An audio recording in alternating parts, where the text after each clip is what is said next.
प्रत्यावर्ती धारा परिपथ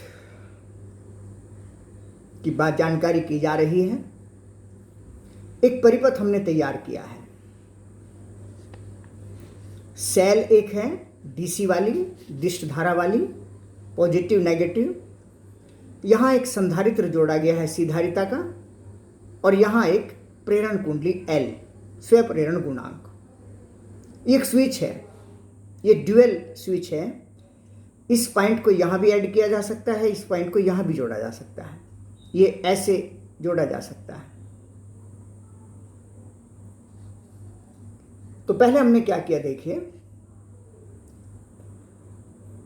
एस को, इस स्विच को हमने जोड़ दिया है, ये डिस्कनेक्ट है। परिपथ हमारा ये हो गया, ये परिपथ हमारा हो गया, केवल ये परिपथ है। स्विच यहां जुड़ा है, इधर डिस्कनेक्ट है, कोई करंट कोई चार्ज यहां फ्लो नहीं हो रहा है, ये परिपथ हो गया। और जब ये परिपथ होगा तो एक तरह से डीसी वोल्टेज पॉजिटिव यहां से चला, ये प्लेट पॉजिटिव, यहां नेगेटिव, पॉजिटिव, यहां आया,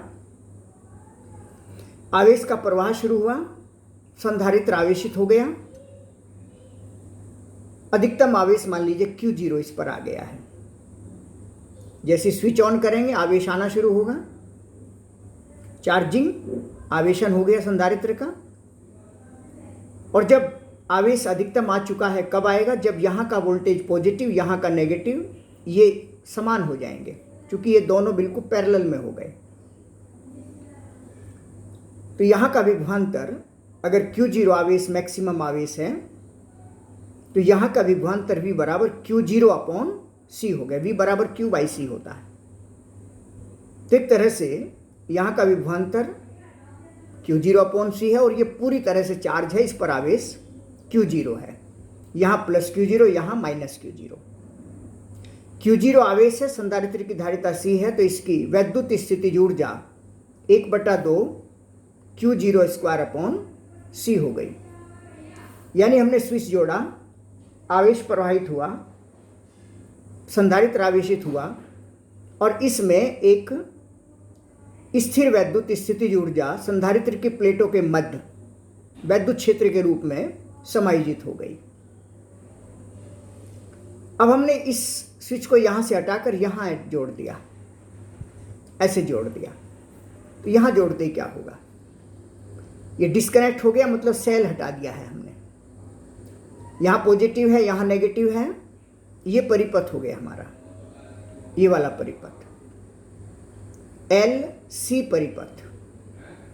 अब क्या होगा, एल है प्रेरण कुंडली है, स्वप्रेरण गुणांक है, कनेक्टिंग वायर है, बहुत कम इसका रेजिस्टेंस भी हो सकता है, नेग्लिजिबल। यानी प्रेरण गुणांक इंपॉर्टेंट हुआ। ये पॉजिटिव है, ये नेगेटिव है, एक वायर से जुड़े हैं, कंडक्टिंग वायर है, जिसकी कुंडली बनाई गई है। तो पॉजिटिव चार्ज यहां से बहना शुरू हुआ, और पॉजिटिव चार्ज बहना शुरू होगा मतलब धारा ऐसे बहना शुरू हुई। और हमने पढ़ा है प्रेरण कुंडली में जब धारा प्रवाहित होती है, बहना शुरू होती है, धारा का मान परिवर्तित होता है, तो उसमें फ्लक्स में परिवर्तन होता है, और चुंबकीय फ्लक्स में परिवर्तन की ऋणात्मक दर के बराबर एक विद्युत वाहक बल उत्पन्न होता है, जिसकी दिशा इस प्रकार होती है कि वह उस कारण का विरोध करे जिसकी वजह से वो स्वयं उत्पन्न हुई है। जैसे हमने स्विच जोड़ा, धारा बहनी शुरू हुई, 0 का मान बढ़ता जा रहा है। बढ़ने का विरोध अपोजिट दिशा में, मूल धारा इधर, प्रेरित धारा इधर। जब प्रेरित धारा इधर होगी, मूल धारा के बढ़ने का विरोध करेगी, तो धारा धीरे धीरे बढ़ेगी, और धीरे धीरे ये संधारित्र निरावेशित होना शुरू हो जाएगा। पहले चार्ज था, अब डिस्चार्ज हो रहा है, ये पॉजिटिव नेगेटिव की तरफ जा रहा है। और जैसे पॉजिटिव नेगेटिव की तरफ को जाना शुरू होगा, इसमें चूंकि विपरीत दिशा में एक प्रेरित विद्युत वाहक बल उत्पन्न हुआ है, ये डिस्चार्ज हुआ और चूंकि ये अपोजिट डायरेक्शन में एक तरह से चुंबकीय ऊर्जा इसमें आ गई है। चुंबकीय ऊर्जा 1/2 LI0²। अगर I0 अधिकतम धारा है, आवेश बहना शुरू हुआ, अधिकतम धारा I0 है, तो इसमें एक चुंबकीय ऊर्जा 1/2 LI0², ये निकाला हुआ है फॉर्मूला। यानी एक तरह से समझिए कि अधिकतम वैद्युत स्थितिज ऊर्जा अधिकतम चुंबकीय ऊर्जा के रूप में बदल गई है। अब धारा घटनी शुरू हुई, और धारा घटनी शुरू हुई, अब ये घटने का विरोध करेगी, और घटने का विरोध का मतलब इस दिशा में धारा बहेगा, और इस दिशा में धारा बहने का मतलब ये प्लेट पॉजिटिव और ये नेगेटिव होना शुरू हो जाएगा। यानी ये संधारित्र अब अपोजिट डायरेक्शन में चार्ज होगा, विपरीत दिशा में आवेशित हो जाएगा। और जब विपरीत दिशा में आवेशित होगा, पॉजिटिव नेगेटिव, विपरीत दिशा वाली चुंबकीय ऊर्जा वैद्युत ऊर्जा में बदल गई, और फिर ऐसे ही होगा, फिर ऐसे ही होगा। तो LC सर्किट जैसे इसको चार्ज किया जाएगा, आवेशित संधारित्र को अगर हम प्रेरण कुंडली के माध्यम से निरावेशित करना चाहें, तो एक तरह से वैद्युत आवेश त्वरित ऐसे बह रहा है। वैद्युत आवेश के दोलन हो रहे हैं, दोलन, वैद्युत दोलन, आवेश लगातार एसिलेट हो रहा है। ऐसी स्थिति में ये परिपथ दोलनी परिपथ कहलाता है। एक तरह से अनुनाद उत्पन्न हो जाता है, जैसे कि अनुनाद नली, स्वरमापी दोनों के प्रयोग किए हैं। और चूंकि ये दोनों पैरेलल में जुड़े हैं, इसका मतलब XL बराबर XC विभवांतर, VL बराबर VC, XL बराबर XC, और XL बराबर XC, XC मतलब 1/ωc, XL मतलब omega into L, omega square 1/LC, omega √1/LC, omega 2π/T, 2πf 1/T frequency होती है, तो 2πf = √1/LC। तो f का मान हो गया 1/2π √1/LC। ये रेजोनेंट फ्रीक्वेंसी कहलाती है। LC परिपथ की L और C के वैल्यू के आधार पर एक अनुनादी आवृत्ति हो गई। जैसे अनुनाद नली के पाइप की लंबाई, बंद आर्गन पाइप उसमें होता था, उसकी लंबाई के आधार पर उसकी अपनी एक स्वाभाविक आवृत्ति होती थी। फर्स्ट हार्मोनिक उसे कहा जाता है, टोन, मूल स्वरक, ऐसे तने हुए तार की अपनी एक आवृत्ति होती है। और जब बाहर से हम देखते हैं कि अनुनाद नली पर या तने हुए तार पर जब बाहर से एक स्वरित्र बजाते हैं, तो एक स्थिति आती है जिसमें अनुनाद उत्पन्न होता है। अनुनाद नली में बहुत तीव्र ध्वनि आती है।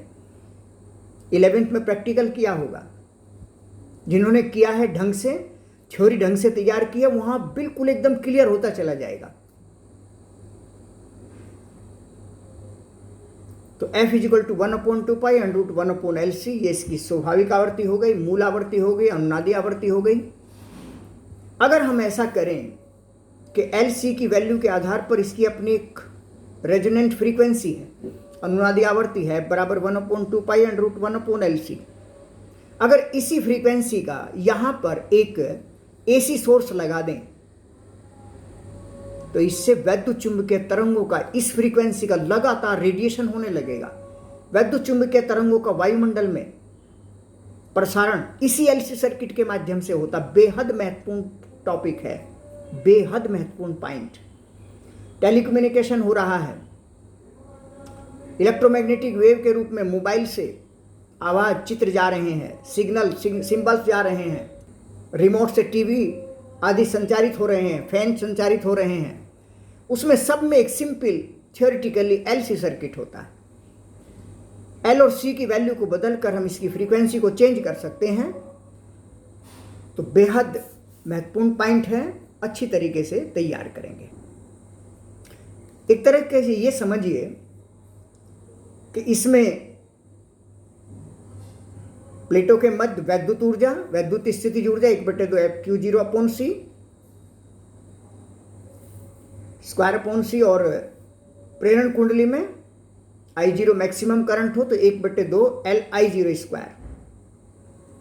तो LC सर्किट में एक बार संधारित्र को आवेशित करने के बाद प्लेटों के मध्य स्थिर वैद्युत स्थितिज ऊर्जा, जो कि वैद्युत क्षेत्र के रूप में होती है, ये चुंबकीय क्षेत्र के रूप वाली ऊर्जा में बदलती रहती है, और चुंबकीय क्षेत्र वाली के रूप में वाली ऊर्जा वैद्युत क्षेत्र के रूप में बदलती रहती है। तो चुंबकीय क्षेत्र वैद्युत क्षेत्र, चुंबकीय क्षेत्र वैद्युत क्षेत्र आपस में चेंज होता रहता है, और वैद्युत चुंबकीय तरंगों का प्रसारण निर्वात अथवा में, जैसे कि C प्रकाश की चाल होती है 3 × 10⁸ मीटर प्रति सेकंड, इससे रेडिएशन होता है। प्रकाश की तरंगे, ऊष्मा की तरंगे, एक्स किरणें, ये सब डिटेल में पढ़ेंगे। बहुत इंपॉर्टेंट टॉपिक है, अच्छी तरीके से तैयार किया जाए।